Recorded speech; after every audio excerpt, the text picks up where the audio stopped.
এটা কোনো সিনেমা হইল? এটা কোনো সিনেমা? এটা সিনেমার কাতারে পড়ে? শাকিব খান এরকম লো ক্লাস সিনেমাতে অভিনয় করতে পারে? এত থার্ড ক্লাস মানের সিনেমা? এসব কথা যারা বলা শুরু করেছিস, তোদের জন্য জুতার বারে নিয়ে হাজির হয়েছি আজকে আমি। হ্যালো এভরিওয়ান, আসসালামু আলাইকুম। শিমুল আছি আপনাদের সঙ্গে। কেমন আছেন সবাই?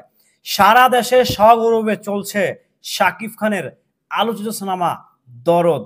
আমিও দেখে আসছি, আমিও এক নজর দেখে আসার সুযোগ হয়েছে, বাট টিকিট পেয়েছি অনেক কষ্টে। কষ্টে মিন হচ্ছে হল মালিকের সাথে সম্পর্ক থাকার সুবাদেই আমি একটি টিকিট ক্রয় করতে পেরেছি।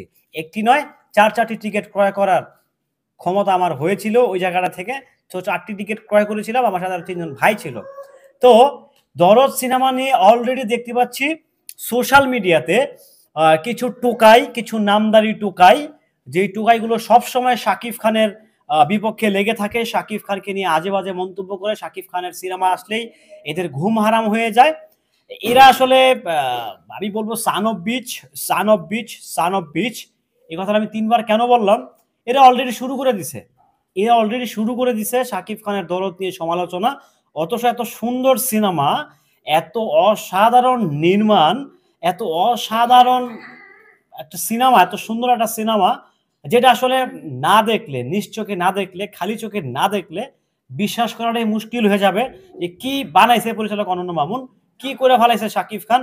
সোনাল চৌহানকে তো এক বাক্যে মনেই হয় নাই সে হচ্ছে বাংলাদেশের সিনেমাতে অভিনয় করেছে, কিংবা সে বলিউডের নায়িকা। তো তারপরেও কিছু আমার চামার মুতি মেছর বাচ্চাদের ঘুম হারাম হয়ে গেছে সিনেমাটা নিয়ে সমালোচনা করতে, যেখানে স্বয়ং শাকিব খান নিজেই কনফিডেন্সে আছে যে সিনেমাটি ব্লকবাস্টারের দিকে যাচ্ছে। সেখানে কিছু সংখ্যক টোকাই, আমি এদেরকে টোকাই বলবো, টোকাইগুলো অলরেডি শুরু করে দিয়েছে সিনেমা ভালো না, সিনেমা নকল, সিনেমার কালার গ্রেডিং হয় নাই, সিনেমার এ হয় নাই, সিনেমার সে হয় নাই।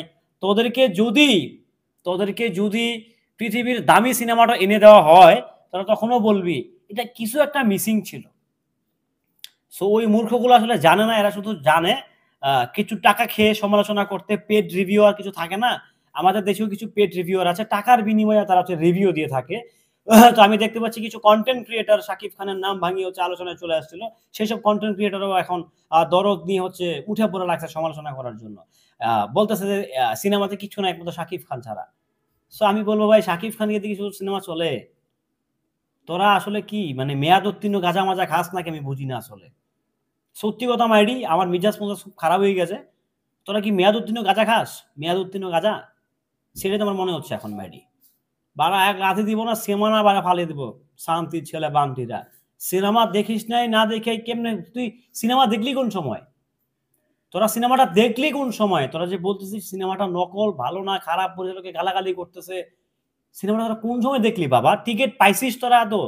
নাকি টিকিট না পেয়ে, নাকি দরদ সিনেমার টিকিট না পেয়ে তোদের ঘুম হারাম হয়ে গেছে, তোদের মাথা নষ্ট হয়ে গেছে, সেই জন্য উল্টাপাল্টা রিভিউ দিচ্ছিস? আমার তো মনে হচ্ছে হয় তোরা পেড রিভিউয়ার, আর নয়তোবা তোরা টাকা খেয়ে কিংবা টিকিট না পেয়ে তোরা হচ্ছে দরদ সিনেমা সম্বন্ধে উল্টাপাল্টা কথা বলছিস। সবাইকে বলছি সাবধান হয়ে যা। ব্লকবাস্টার লোডিং হচ্ছে, লোডিং। আজকে যে ঝড় দেখাইছে, সেই ঝড় যে কতদিন চলে সেটা আল্লাহই ভালো জানে। যাই হোক প্রিয় সাকিবিয়ানরা, আবারও বলছি, সেই সব আমার চামার মুচি মেতরদের কথায় আপনারা কান দিবেন না, বিভ্রান্ত হবেন না। আবারও বলছি, সিনেমাটা সিনেমা হলে গিয়ে দেখবেন। যদি খারাপ হয়, মামুনের হয়ে আপনি আমারে গালি দিবেন, আমি মাইনা নিব যদি সিনেমাটা খারাপ হয়। এ পর্যন্তই ছিল। আবারও বলছি, আউট টাউট বাটপারদের লোকের কথা কান দিবেন না। ভালো থাকবেন, সুস্থ থাকবেন। আল্লাহ হাফেজ।